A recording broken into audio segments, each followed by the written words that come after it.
Okay, so now that you've had a chance to read through that document, I want to talk about the management options a little bit that were available for potentially dealing with this deer situation on Staten Island. Now, I realize I just gave you 10 to 15 minutes to read the 6-page document. You're not an expert on this stuff. I just wanted you to read through it once.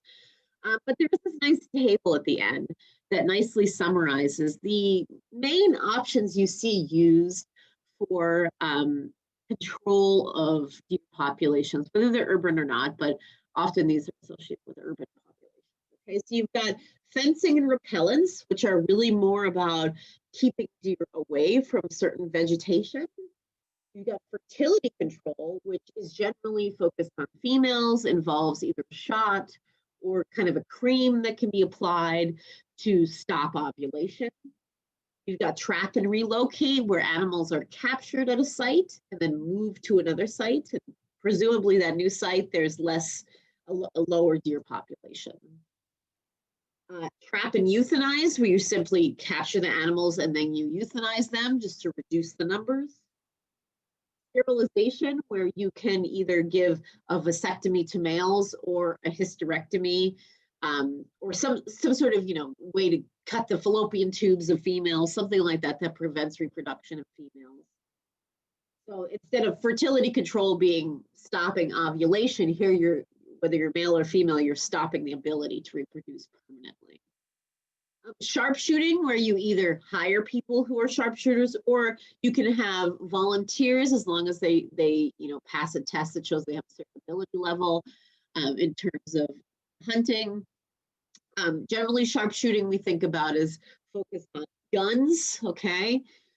The other thing would be to have just a regular managed hunting season. Okay, and that could include bow hunting or gun hunting. Okay, so in urban environments, there's often a preference for bow hunting because there's less potential damage of killing a person, right, with a bow. So these are sort of the main options that were potentially available to the city of New York as they struggled with how to deal with the wildlife population, the deer population on Staten Island. And so I want to share what they actually did. Okay, so beginning in 2016, the city of the borough of Staten Island began a unique and first of its kind program, okay, in which they decided that they were going to deal with the overpopulation issue of their deer by male sterilization. Okay, so what you see here is a male deer receiving an in-field vasectomy. Okay, so they dart these animals with a sedative, right? And then they put them on an anesthetic. You can see it's hooked up here.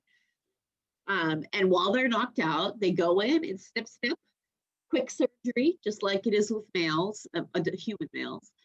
And they sew them up, give them a little recovery time, and then they take off the anesthetic, and before you know it, the deer are on their way. Okay, so the goal was to sterilize almost all the bucks. Okay, so here's a little bit more of the details of that. Again, they bait them, they put out bait piles, and then they dart them. Then they do the vasectomy. Again, first of its kind. And at this point, there's been around over $6 million dedicated to this effort over an 8-year period. Okay.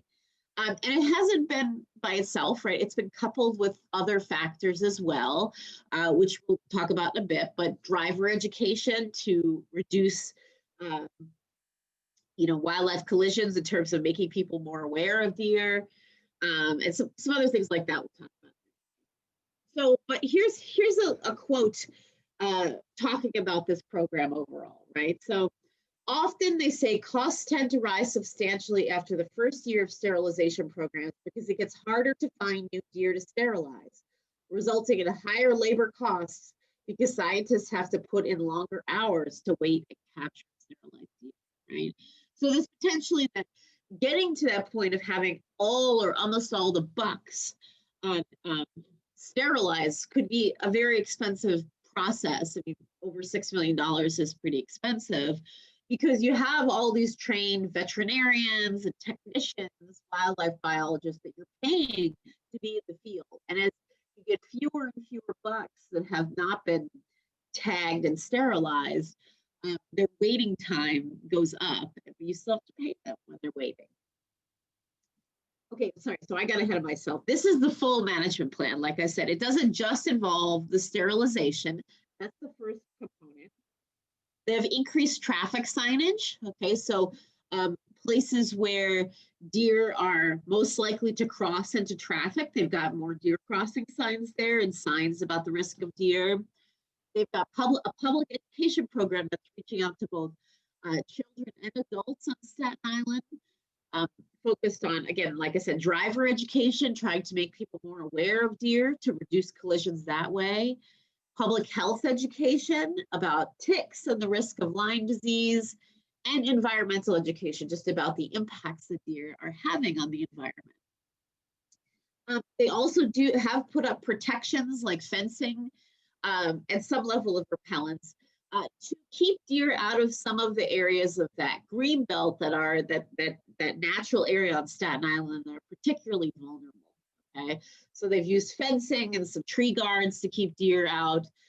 They've also planted, I should say, deer-resistant plants. Okay, so put in some native deer-resistant plants that can thrive in the green belts, but the deer stay away from them. And in addition to doing this sterilization study and tracking its progress, they've also been monitoring the impact of the deer population with additional monitoring studies. Okay, so again, keeping track of those deer vehicle collisions and how they're changing from year to year, keeping track of Lyme disease rates, the health of the forest, and again, the population. How's the population changing? Not just the size, but the dynamics. Is the sex ratio changing? How is the age structure changing in terms of number of juveniles to number of adults, right? You would expect a program like this to result in a major shift in age structure because you're not having young born nearly as much anymore.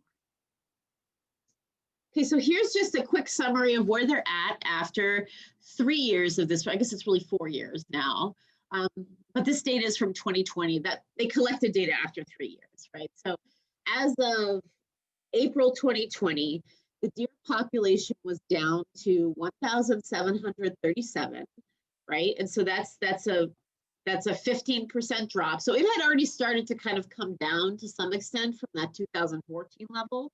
But you can see that they've reduced the population by 15% in 3 years. There's been a 77% decrease in fawn births. Okay, so you are really reducing the number of young that are being added into that population. So you're essentially trying, the idea with this method is you're trying to get the birth rate down to close to 0, but then the death rate stays the same. So the population slowly over time declines in size.